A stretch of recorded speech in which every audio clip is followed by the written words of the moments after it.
Welcome back dear students, हमारा typing test जारी है। जी बेटा, आप अपना तारुफ करवा दें। टाइपिंग का पहला टेस्ट है बेटा। एक सवाल आपसे पूछना है, आप हमें ये बताएं कि वर्ड में बनी हुई फाइल को क्या कहा जाता है। ठीक है जी, शाबाश। टाइप करना शुरू करें।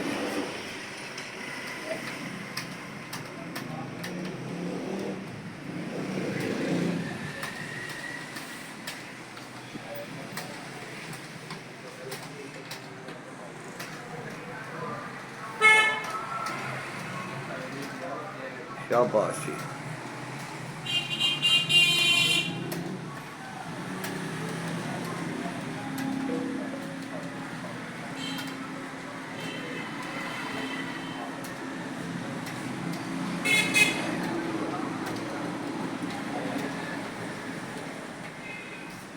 हाँ, वेरी गुड, शाबाश। इकबाल बहु कमाल कर दिया यार आपने। 54। ठीक है बेटा, 54 आपकी स्पीड है। इस हिसाब से आपकी स्पीड जो कि 50 से ज़्यादा है, तो आपको 25 में से पूरे 25 नंबर दिए जा रहे हैं। शाबाश, ठीक है।